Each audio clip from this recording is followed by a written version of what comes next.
Wherever you go, whatever you do, throw a little at it. Omax, Vest and Briefs.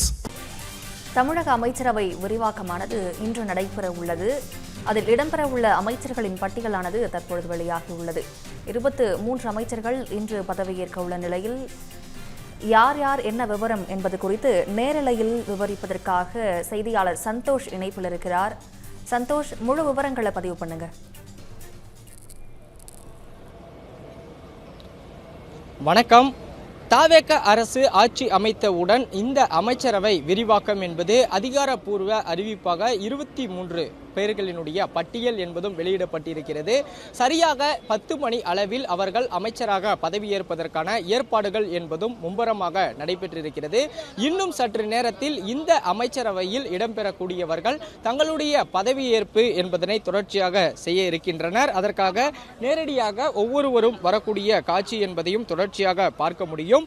Congress கட்சியிலிருந்து 2 சட்டமன்ற உறுப்பினர்கள் அமைச்சராக பதவியேற்கின்றனர். குறிப்பாக கடந்த காலங்களில் கிட்டத்தட்ட 1967ஆம் ஆண்டுக்கு பிறகாக தமிழகத்தில் காங்கிரஸ் கட்சி நேரடியாக அமைச்சரவையில் இடம் பிடிப்பது இதுவே முதல் முறையாக பார்க்கப்பட்டு வருகிறது. காங்கிரசுக்கு 2 சட்டமன்ற உறுப்பினர்கள் இந்த அமைச்சரவையில் இடம்பெற இருக்கிறார்கள். 23 நபர்களை பொறுத்த வரையிலுமே பல்வேறு சமூக நல அடிப்படையிலும் மகளிருக்கான முன்னுரிமையும் கொடுத்து இந்த அமைச்சரவை பட்டியல் என்பதும் தயார் செய்யப்பட்டிருப்பதாக தகவல் என்பதும் தாவேகா சார்பில் இருந்து கொடுக்கப்பட்டிருக்கின்றனர். குறிப்பாக தமிழ்நாடு அரசியல் வரலாற்றிலேயே முதல் முறையாக 6 பட்டியல் சமூகத்தினரை சேர்ந்த சட்டமன்ற உறுப்பினர்கள் தற்போது அமைச்சராக பதவியேற்க இருக்கின்றனர். இதற்கு முன்பாகவே அமைச்சரவையில் இலாக்காக்கள் ஒதுக்கப்பட்டிருந்த பள்ளிக்கல்வித்துறை அமைச்சராக இருக்கக்கூடிய ராஜ்மோகன், அதே போல அவினாசி கமலி மற்றும் ராசிபுரம் லோகேஷ், தமிழ்ச்செல்வன், ஒட்டாபிரம் மதன்ராஜா, அரக்கோணம் காந்திராஜ், ஸ்ரீபெரும்புதூர் தென்னரசு உள்ளிட்ட 6 சட்டமன்ற உறுப்பினர்கள் பட்டியல் சமூகத்தினரை சேர்ந்தவராக இருக்கின்றனர். அதே போல 4 பெண் சட்டமன்ற உறுப்பினர்களும் அமைச்சரவையில் இடம்பெற இருக்கின்றனர். குறிப்பாக அவினாசி கமலி, குமாரபாளையம் விஜயலட்சுமி, விருதுநகர் கீர்த்தனா இதற்கு முன்பாகவே அமைச்சரவையில் அவருக்கு இடம் கொடுக்கப்பட்டிருக்கிறது. அதே போல ராஜபாளையம் ஜெகதீஸ்வரி ஆகிய பெண் அமைச்சர்களும் இந்த பட்டியலில் இடம்பெற்றிருக்கின்றனர். 4 பெண் அமைச்சர்களாக அமைச்சரவையில் இடம்பெற்றிருக்கக்கூடிய வாய்ப்பு என்பதையும் தாவேகா வழங்கி இருக்கிறது.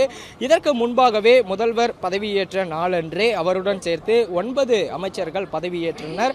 அதன் பிறகாக அவருக்கான இலாக்காக்கள் என்பதும் தொடர்ச்சியாக ஒதுக்கப்பட்டிருந்தது. இந்த நிலையில்தான் அடுத்த கட்ட அமைச்சரவை விரிவாக்கம் என்பது இன்றைய தினம் பதவியேற்புடன் தொடங்க இருக்கிறது. தமிழக ஆளுநர் அர்லேகர் தலைமையில் இந்த பதவியேற்பு விழா என்பது இன்னும் சற்று நேரத்தில் தொடங்க இருக்கிறது.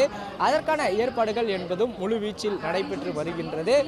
குறிப்பாக இந்த அமைச்சரவை பட்டியலை பொறுத்த வரையிலுமே தாவேகாவினுடைய முந்தைய காலகட்டத்திலிருந்து, அதாவது மக்கள் இயக்கத்தில் இருந்தே பயணித்தவர்களுக்கு அதிகப்படியான வாய்ப்பு வழங்கப்பட்டிருப்பதாகவும் தெரிவித்திருக்கின்றனர். 23 பேர்களில் 2 நபர்கள் காங்கிரஸை தவிர்த்தோம் என்றால் 21 தமிழக வெற்றி கழக சட்டமன்ற உறுப்பினர்கள் தேர்தலில் போட்டியிட்டு வெற்றி பெற்றிருக்கக்கூடியவர்களுக்கு அமைச்சரவையில் இடம்பெறுவதற்கான ஒரு வாய்ப்பு என்பதும் கிடைக்கப்பட்டிருக்கிறது. அந்த வகையில் தூத்துக்குடி ஸ்ரீநாத், அதே போல அவினாசி கமலி, குமாரபாளையம் விஜயலட்சுமி, காஞ்சிபுரம் ரஞ்சித் குமார், கும்பகோணம் வினோத் மற்றும் திருநண்டை, அதே போல கூடலூர் ராஜ்குமார், அரக்கோணம் காந்திராஜ், ஒட்டாபிராம் மதன் ராஜா, அதே போல ராஜபாளையத்திலிருந்து போட்டியிட்டு வெற்றி பெற்ற வேட்பாளராக ஜெகதீஸ்வரி, காங்கிரஸில் இருந்து கிளியூர் ராஜேஷ் உள்ளிட்ட பலரும் இந்த வாய்ப்புகள் என்பதனை இடம்பெற்றிருக்கின்றனர். தொடர்ச்சியாக தற்போது இருக்கக்கூடிய சூழலின் அடிப்படையில் இந்த பகுதி முழுவதுமே காவல்துறையினுடைய கட்டுப்பாட்டிலும் தொடர்ச்சியாக இருந்து வருகின்றன. சரியாக இன்னும் 25 நிமிடங்களில் வந்திருக்கக்கூடிய சட்டமன்ற உறுப்பினர்கள் அமைச்சர்களாக பதவியேற்க இருக்கின்றனர். கடந்த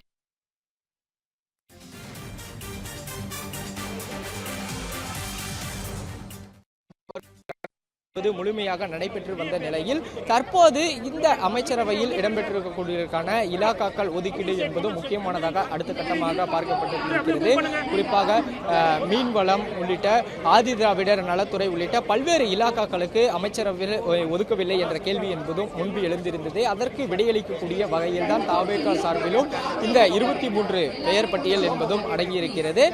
குறிப்பாக தாவேகா தனி பெரும்பான்மையுடன் ஆட்சி அமைக்காத சூழலில் பல்வேறு ஆதரவு கட்சிகள் என்பதும் கொடுக்கப்பட்டிருக்கின்றது.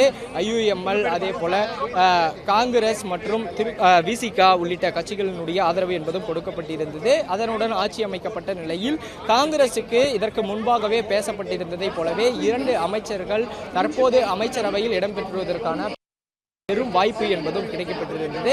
அதன் பிறகாக நேற்றைய தினத்திலிருந்து விசிகாவிற்கு அதே போல IUMLருக்கும் தலா ஒரு அமைச்சரவையில் இடம் கிடைப்பதற்கான ஒரு அமைச்சர் ஒதுக்கப்படுவதாகவும் தெரிவித்திருந்தனர். ஆனால் இந்த அடுத்த வரையிலுமே அந்த 2 கட்சிகளும் இடம் பெறவில்லை.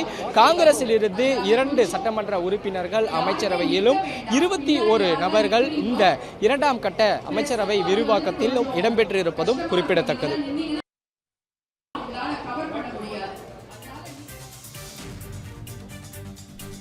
விவரங்களை வழங்கியதற்கு நன்றி சந்தோஷ்.